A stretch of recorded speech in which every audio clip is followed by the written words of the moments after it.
Good morning, my dear children. How are you? Are you studying? Are you happy? Hope you are happy and fine. Everybody study well. Let's come back to the topic. History lesson 3. The Delhi Sultan. In the last class we had completed this lesson today. Once more, let's discuss all the new points from this third lesson.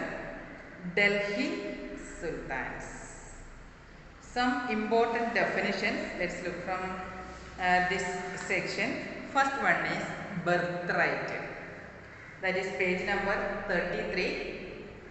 What is birthright?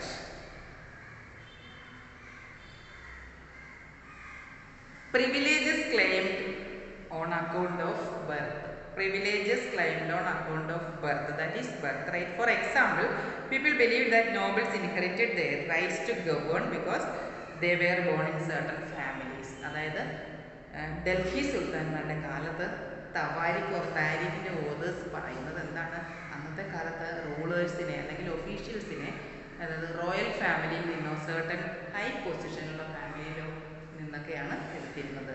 Law ബർത്തിലുള്ളവരെ പിന്നെ വന്ന റൂളേഴ്സാണ് ഓരോരുത്തർ വന്നവരെ എടുത്തിരുന്നത്. അങ്ങനെയായിരുന്നു അവിടുത്തെ system. That is birth right. Privileges claimed on account of birth. That is enough answer. Only 1 point enough. Privileges claimed on account of birth. Then second one, gender distinctions. What is gender distinction? Social and biological difference between women and men. Social and biological difference between women and men. അന്ന് gender distinction നോക്കിയായിരുന്നു ഒഫീഷ്യൽസിനെ appoint ചെയ്യുന്നത്. സ്ത്രീകൾക്ക് യാതൊരു പ്രാതിനിധ്യം ഉണ്ടായിരുന്നില്ല അന്നത്തെ സമയത്ത്. Then hinterland. What is hinterland? The lands adjacent to a city or port that supplied with goods and services. അതായത് പോർട്ട് ഉള്ള ഒരു city, goods service products goods ഒക്കെ വന്ന് ട്രേഡ് നടത്തുന്ന ആ പ്ലേസിനെയാണ് ഹിൻഡർലാൻഡ് എന്ന് പറയുന്നത്. Then one important question is garrison town. A fortified settlement with soldiers. Soldiers settle ചെയ്തിരിക്കുന്ന, ഫോർട്ടിഫൈഡ് മീൻസ് ഫോർട്ട് കെട്ടി സംരക്ഷിച്ചിരിക്കുന്ന ആ സെറ്റിൽമെൻറ്റിനെയാണ് ഗാരിസൺ ടൗൺ എന്ന് പറയുന്നത്. പിന്നെ എന്താണുള്ളത്? Client. What is the definition of client? someone who is under the protection of another, a dependent or hanger on. അതായത് ഒരാളുടെ സംരക്ഷണയിൽ കഴിയുന്ന ഒരാളെയാണ്, മറ്റൊരാളുടെ സംരക്ഷണയിൽ കഴിയുന്ന ഒരു വ്യക്തിയെയാണ് നമ്മൾ ക്ലയൻറ്റ് എന്ന് പറയുന്നത്. ഇതിനകത്ത് ഈ ഡൽഹി സുൽത്താൻ്റെ അന്ന് മുഗൾ സുൽത്താൻ ഡൽഹി ഭരിച്ചിരുന്ന സമയത്ത് അവരുടെ പ്രൊട്ടക്ഷനിൽ കഴിയുന്ന ഒരുപാട് പേരുണ്ടായിരുന്നു. അവരെ ഡിഫറെൻറ്റ് ഓഫീസസ്, സ്ലേവ്സിനെയൊക്കെ അങ്ങനെയാണ് അവർ ഡിഫറെൻറ്റ് ഓഫീസസിലേക്ക് അപ്പോയിൻറ്റ് ചെയ്യാറുണ്ടായിരുന്നു. They are clients. Then one of the major portion is page number 36, the masjid. What is masjid? Masjid, a mosque is called a masjid in Arabic. Mosque is called masjid in Arabic. That paragraph is very important. A mosque is called a masjid in Arabic, literally a place where a Muslim prostrate in reverence to Allah. That is Muslim worship place. In a congregational mosque, Muslims read their prayers together. Muslims അവരുടെ prayers ഒരുമിച്ചാണ് അവരുടെ worship place, അവരുടെ മോസ്കിൽ പറയുന്നത്. Members of the congregation choose the most respected male as their leader. That means imam. For the rituals of prayer, he also delivers the sermon during the Friday prayer. During prayer, Muslims stand facing Mecca. In India, this is to the west. This is called Qibla. That is one of the most important point. Then next page, page number 37. First sentence, starting sentence. The Delhi Sultans built several mosques in cities all over the subcontinent. These demonstrate their claims to be protectors of Islam and Muslims. Mosques also helped create the sense of a community of believers who shared a belief system and a code of conduct. Muslims came from a variety of background. Then administration and consolidation under the Khiljis and Tughlaqs. Important points are Delhi Sultanate. Sultans needed reliable governors and administrators. Page number 37, last paragraph. Rather than appointing aristocrats and landed chieftains as governors, the early sultans, especially Iltutmish, favored their special slaves purchased for military service called Bandagan in Persian. അതായത് സ്ലേവ്സിനെ train ചെയ്ത് military commanders മിലിറ്ററിയിൽ appoint ചെയ്യുന്നതിനെ low ബർത്തിലുള്ള സ്ലേവ്സിനെ training കൊടുത്ത് മിലിറ്ററിയിൽ appoint ചെയ്യും. ദേ ആർ നോൺ ആസ് ബന്ദഗാൻ. That is one important point. Persian language Bandagan number. They were carefully trained man some of the most important political offices in the kingdom since they were totally dependent upon their master. The Sultan could trust and rely upon them. Sultan complete ആയിട്ട് അവരെ വിശ്വസിക്കുകയും മാസ്റ്ററിനോട് എപ്പോഴും ഒരു dependent ആയിട്ട് കഴിയുന്ന ആൾക്കാരുമാണ് ഈ ബന്ധകൻ. Then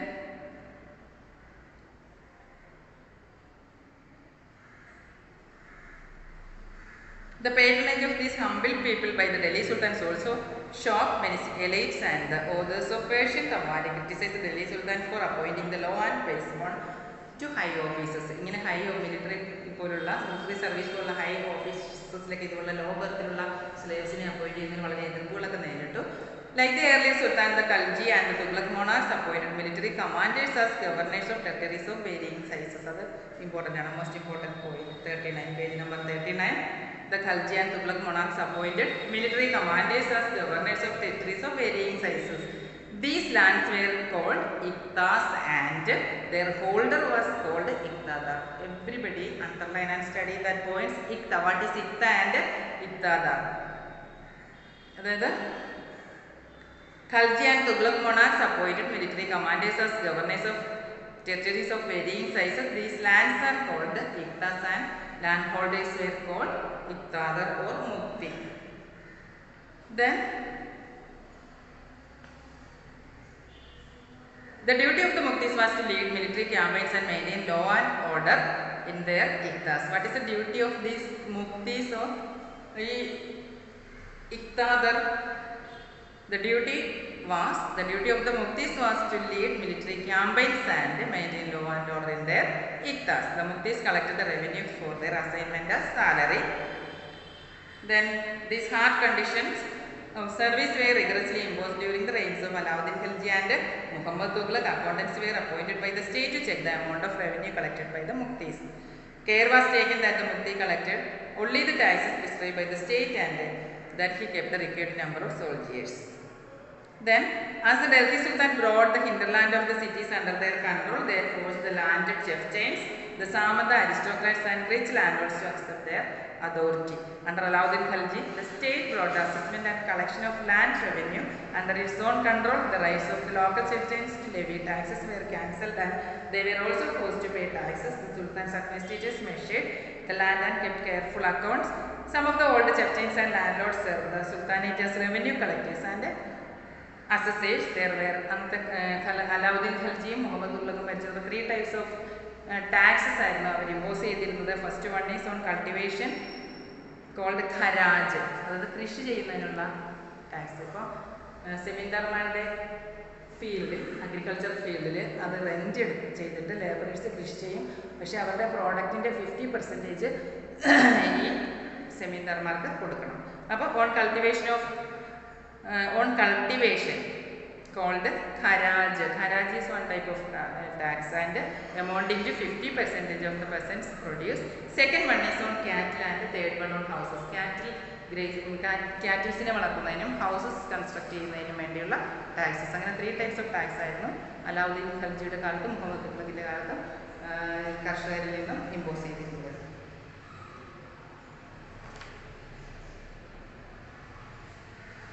Then first section important point was Tariq and Tawarik. What is Tariq? Tariq is singular. Tariq is singular word and that plural sense is Tawarik. എന്താണ് language of administration of അതായത് ഡൽഹി സുൽത്താൻമാരെ കുറിച്ച് അവരുടെ life history Persian ലാംഗ്വേജിൽ എഴുതുന്നതിനെയാണ് താരിഖ് തവാരിഖ് എന്നൊക്കെ പറയുന്നത്. അപ്പോൾ these authors of തവാരിഖ് were learned men. ഇങ്ങനെയുള്ള തവാരിഖ് എഴുതുന്നത് ലേൺഡ് മെൻ ആയിരുന്നു. Secretaries, administrators, poets and courtiers who both recounted events and advised rulers on governance, emphasizing the importance of just rule. These authors of Tawarik lived in cities, mainly in Delhi. Tawarikinte authors താമസിക്കുന്നത് ഡൽഹി തന്നെയായിരുന്നു, സിറ്റിയിൽ തന്നെ. And hardly ever in villages. Villages അല്ല, സിറ്റിയിലാണ് താമസിക്കുന്നത്. They often wrote their histories for Sultans in hope of rich rewards. അവർ rich rewards സുൽത്താൻ്റെ നിന്ന് വന്നതിന് വേണ്ടിയിട്ടാണ് അവർ പ്രൈസ് ചെയ്ത് എഴുതുന്നത്. These authors advise rulers on the need to preserve an ideal social order based on birth right and gender restrictions. അതായത് birth റൈറ്റിൻ്റെയും ജെൻഡർ റിസ്ട്രിക്ഷൻ്റെയും അടിസ്ഥാനത്തിലായിരുന്നു ആൾക്കാരെ അവിടെ അപ്പോയിൻറ്റ് ചെയ്തിരുന്നു ഉദ്യോഗസ്ഥന്മാർ. Their ideas were not shared by everybody. എല്ലാവരുമായിട്ട് അവർ ഐഡിയാസ് ഷെയർ ചെയ്തിരുന്നില്ല. അവർ തീരുമാനിക്കും രാജാവ് കാര്യങ്ങൾ. The next one important point is in 1236 Sultan Iltutmish daughter Razia became Sultan. അതായത് 1236 ഇൽത്തുമിഷ് എന്ന് പറയുന്ന Delhi സുൽത്താൻ്റെ daughter Razia became Sultan. The chronicler of the age, that is very important, Minhaj Siraj recognized that she was more able and qualified than all her brothers, but she was not comfortable at having a secure ruler, nor were the nobles happy in their attempts to rule independently. She was removed from the throne in 1240. അതായത് സുൽത്താൻ ഇൽത്തുമിഷിൻ്റെ daughter Raziya 1236 Iltutmish രാജ്യത്തിൻ്റെ അധികാരിയാക്കുകയും, കാരണം എന്താണ്, മറ്റ് brothers able അല്ലായിരുന്നു, അതുകൊണ്ട് തന്നെ ഏബിളായിട്ടുള്ള എഡ്യൂക്കേറ്റഡുള്ള റസിയ സുൽത്താന് നമ്മുടെ ഡൽഹി ഭരിച്ചു. പക്ഷേ അത് അവിടുത്തെ ജെൻഡർ ഡിസിഷനും ഒക്കെ നോക്കിയാണ് അവിടെ ആൾക്കാരെ നിയമിക്കുന്നത്. അപ്പോൾ ലേഡീസിന് വലിയ പ്രാതിനിധ്യം ഉണ്ടായിരുന്നില്ല. അപ്പോൾ റസിയ സുൽത്താന രാജ്യം ഭരിക്കുന്നതിൽ പലർക്കും അതിർത്തി ഉണ്ടായിരുന്നു. അങ്ങനെ after 4 years she was removed from the thrown in 1236 തൊട്ടാണ് 1240 വരെ ആയിരുന്നു അവരുടെ period of administration. Then these are the main points you have to study. You want to study from this section all the portions you have to read compulsory. You have to read this lesson twice or thrice so that you may get better understanding of the content. That's all about that lesson. History lesson 3, the Delhi Sultans. Everybody study well. Tomorrow let's take politics lesson 3, how the state government works. Okay, this is the time to wind up. Thank you very much. Thank you.